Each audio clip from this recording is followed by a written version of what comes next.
amri wahlul 'uqdatam min lisani yafqahu qawli. Assalamualaikum warahmatullahi wabarakatuh.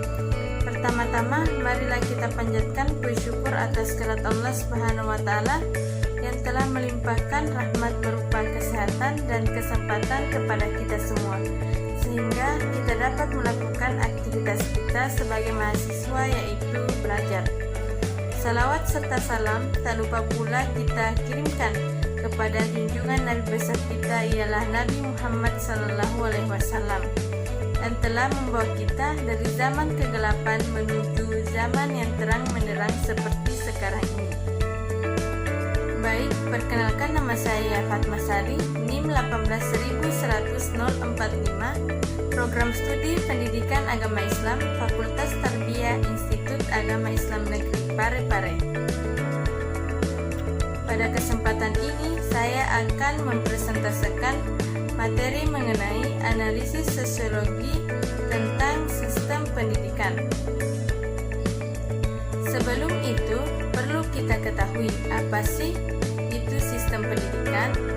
Nah, sistem merupakan sebuah istilah dari bahasa Yunani, yaitu sistem, yang artinya adalah himpunan bagian atau unsur yang saling berhubungan secara teratur untuk mencapai tujuan bersama.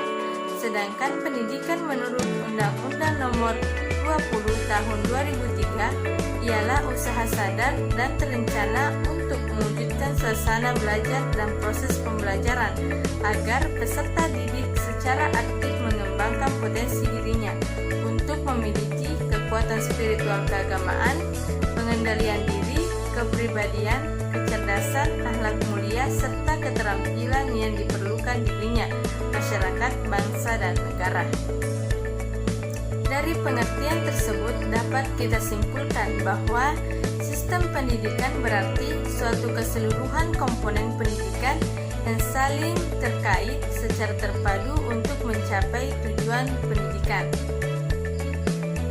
Kemudian, pandangan analisis sosiologi mengenai sistem pendidikan.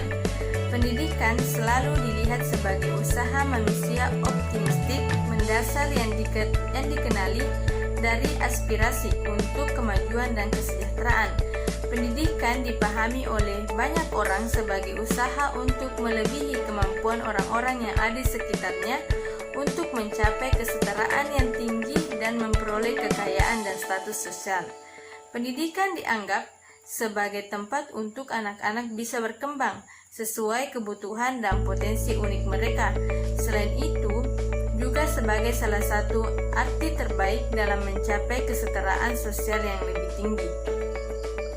Banyak orang mengatakan bahwa tujuan pendidikan adalah untuk mengembangkan setiap orang hingga ke potensi tertinggi mereka dan memberikan kesempatan untuk mencapai segalanya dalam kehidupan sesuai dengan kemampuan alami mereka. Selain itu, banyak juga orang yang meragukan bahwa sistem pendidikan tidak akan mencapai tujuan tersebut dengan sempurna. Selanjutnya, mengenai sifat dan tipe-tipe sistem pendidikan. Sistem pendidikan di Indonesia menjadi sebuah polemik yang hangat dibicarakan di masyarakat, di mana sistem pendidikan di negara ini selalu berubah-ubah setiap tahunnya atau setiap pergantian menteri pendidikan. Selalu saja menggunakan formula atau sistem yang baru. Hal ini akan menjadi sebuah masalah yang besar dan kompleks apabila tidak ditanggulangi dengan cepat.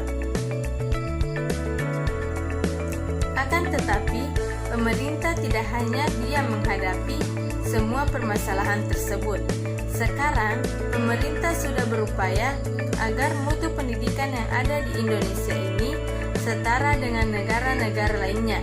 Misalnya, dengan selalu meningkatkan standar kelulusan ujian nasional, menyediakan buku elektronik yang dapat download secara gratis di internet, dan program sekolah gratis untuk SD, SMP, serta SMA atau SMK.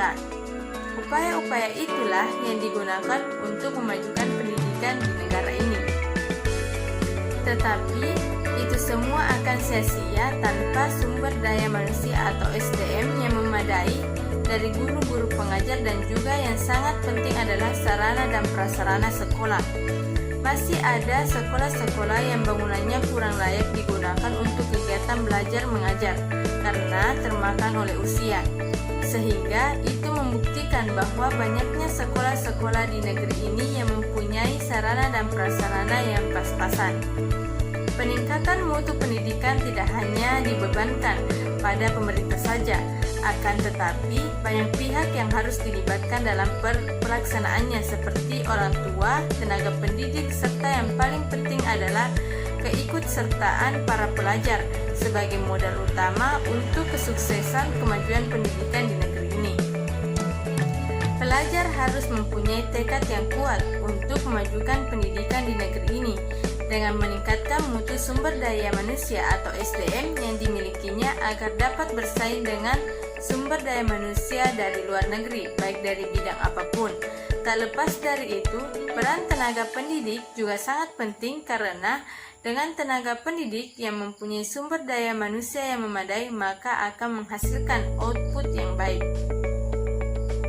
Baiklah, itulah materi yang dapat saya sampaikan mengenai analisis sosiologi tentang sistem pendidikan. Lebih dan kurangnya mohon dimaafkan, dan saya akhiri dengan ucapan Alhamdulillahirabbil alamin. Wassalamualaikum warahmatullahi wabarakatuh.